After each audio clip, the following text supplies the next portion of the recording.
আসমানি কোনো বন্দরে অজানা চোখ পড়লো যে তোর চোখে, বোবা কথাগুলো আজ ঠোঁটে, তোর হাতে রেখে হাত পা বাড়ায়। ঠিক এভাবে গল্প তোর দু চোখে রেখে চোখ, ঠিক এভাবে গল্প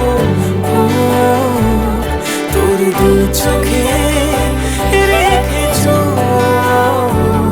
এই মরশুমে শুধু তো আমার গল্প,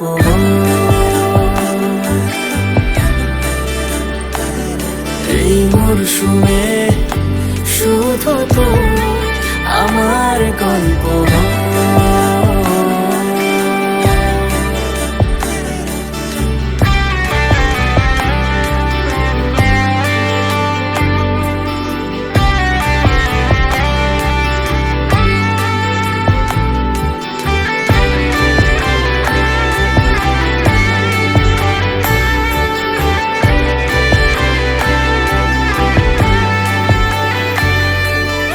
বারে বারে ফিরে যাচ্ছি তাই, তোকে ছাড়া কোনো রাস্তা নাই।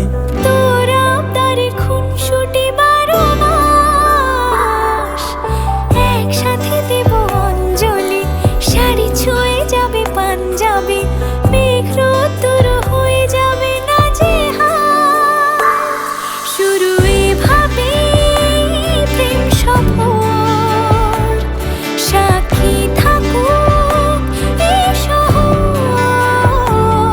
শুরু এভাবে প্রেম সফর, সাথী থাকো এ শহর। এই মরশুমে শুধু তো আমার গল্প,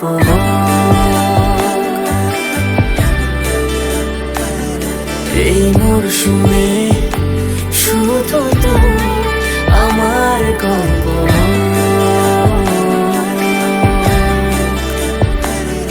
এই মরশুমে শুধু তো আমার গল্প।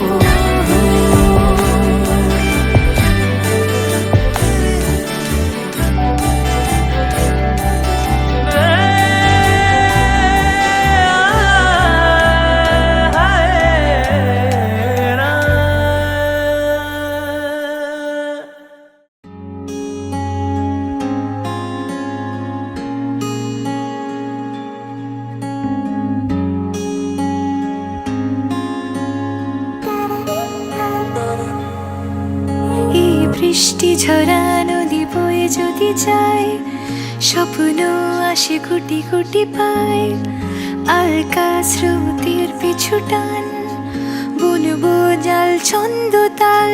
এই বৃষ্টি ঝরা নদী বয়ে যদি যায়, স্বপ্ন আসে কোটি কোটি পায়, আলকা স্রোতের পিছু টান, বুনবো জাল ছন্দ তাল। বুঝি কিছু কথা ভেবে যায়, না বলেই কাছে পেতে চায়। বুঝি কিছু ভালোবাসা আজও তাই বেঁচে থাকে ভালোবাসায়। তোর আদরে টানে আর ঘুম ভাঙানোর গানে, আমি হয়ে যাই তোর মেঘ পিয়ন। তোর আদরের টানে আর ঘুম ভাঙানোর গানে, আমি হয়ে যাই তোর মেঘ পিয়ন।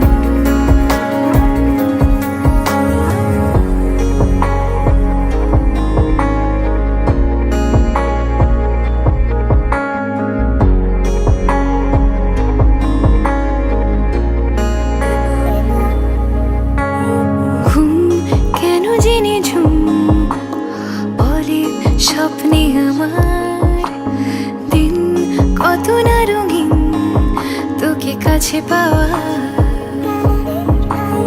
মেঘ মানে না আবেগ, বৃষ্টি চোখের পাতায়, ভোর মনের খবর শোনায় হাওয়ায় হাওয়ায়।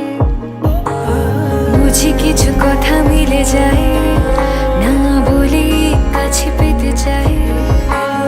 বুঝি কিছু ভালোবাসা আজও তাই বেঁচে থাকে ভালোবাসায়। তোর আদরের টানে আর ঘুম ভাঙানোর গানে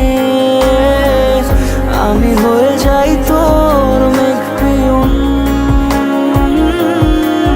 তোর আদরের টানে আর ঘুম ভাঙানোর গানে আমি হয়ে যাই তোর মেঘপিয়ন।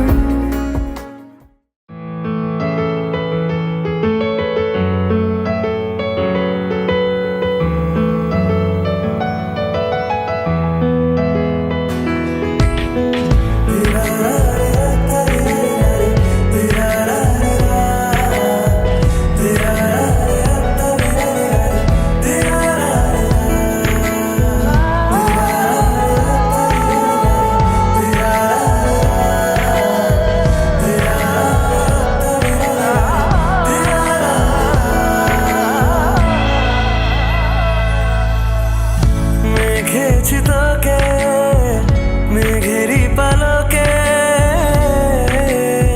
প্রেমেরই আবেশে জড়ালো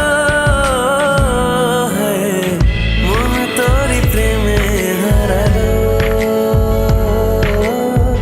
মন তোরি প্রেমে হারালো। মেঘেলাদা চোখে দেখেছি তোকে, সুখের চাদরে জড়ানো হায় মন তোর প্রেমে হারানো, মন তোর প্রেমে হারানো।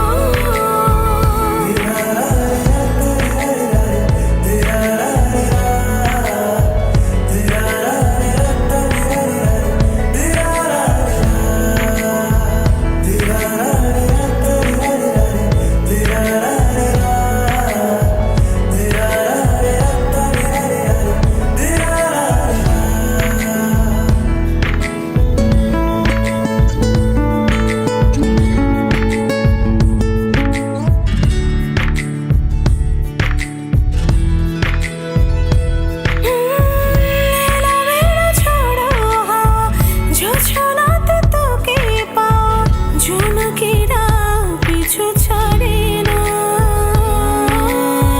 কবিতারা গানে গানে খোঁজে তোকে ডাক নামে, আদরে রাঙানো ঠিকানা ঠিকানাতে। মেঘেছি তোকে মেঘেরি পালকে, প্রেমেরই আবেশে জড়ালো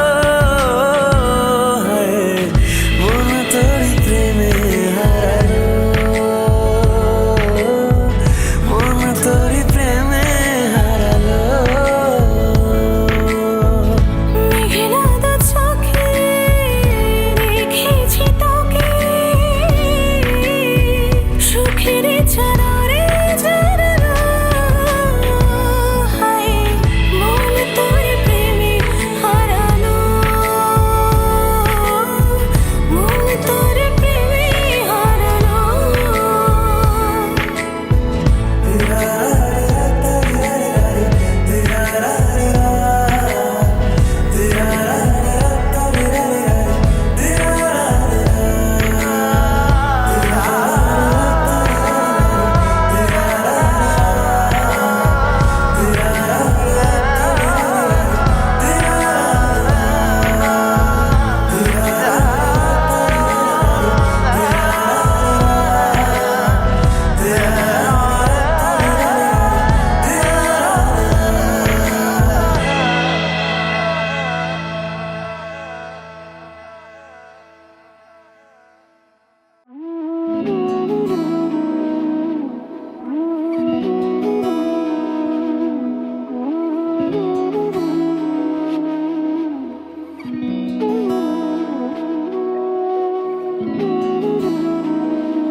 আমাদের দুজনের আলাপ হয় একটা কোচিং সেন্টারের মাধ্যমে। তারপর ধীরে ধীরে আমরা 6 বছর একসাথে রিলেশনে ছিলাম। 6 বছর পথ চলার পর আমরা দুজনে ডিসাইড করি যে এবার বিয়েতে মুখ করা যেতে পারে। তো 2014-তে 9 মে আমাদের বিয়ে হয়। তো বিয়ের পথ চলাটা আমার ভালোই, খুব একটা খারাপ নয়। বিয়ের প্রথম দিকটাতে একটু স্ট্রাগল ছিল, দাদাকে ছেড়ে বেশিরভাগ সময়টা আমাকে থাকতে হয়েছে। কিছুদিন আমরা আলাদা থাকি, তারপর আমাদের লাইফটা স্মুথলি কাটে খুব সুন্দরভাবে। আমার হাজব্যান্ড যে সে খুব মজার মানুষ, মানে সব কিছুতেই আমাকে পারমিশন দেয়, কোনো কিছুতে বাধা নেই, আমাকে সব কিছু সাপোর্ট করে, যেটাই করতে চাই সেটাতেই আমাকে সাপোর্ট করে, আর খুব understanding. Journey has been good, but it's very important in post marriage. What one does not understand is pre to post transition. Where in pre, one is very much inclined to the single mode, bachelor mode. He knows how to lead his own life. He doesn't care about anybody. Doesn't think about anything. But when it comes to post marriage, I think it becomes a complete 360-degree opposite of what you think. You are bound with expectations, you are bound with responsibilities, you have a lot to do.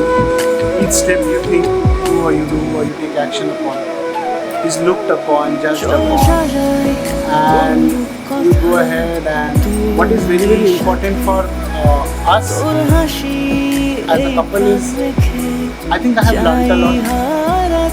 Now I know how to manage things very important in post-marriage. This is not just for me but for everyone. That you need to know how to manage things. Otherwise you are in a big problem. You are in a problem with your own family, you are in a problem with your in-laws. Because both of them have different set of expectations. And nobody is wrong, nobody is right. Both are right. And everybody has their own way of thinking, own culture. I think very important is the culture shock. If both of us were from two different cultures or two different thought process of upbringing, that made lot of difference when we see marriage as a whole. My way of thinking is completely different, her way of thinking is completely different, but yet we are together. Yet we are trying to make each other happy. Obviously, we do fight, we do quarrel. That does not mean we are super happy couple, nothing like that. There is nothing called a super happy couple. That's a myth. That's not fact, that's a myth. So if you have to understand this, probably you'll have to get married. If you don't want to understand it, don't get married, but you will never know this. I always had this fear, how will my wife be? Will she be able to cook good? She can cook marvelous. I think I always keep telling her, when we grow old, we will set up a kachori shop or egg roll shop or some other shop. Something that we can do, like something both of us love. She loves to cook, she has that passion. I love to eat, I have that passion. Both of us know what is good food. That is where we connect. I think very, very important for each and every person, and especially for men, your way to a man's heart is through his stomach. I think that's all. Thank you.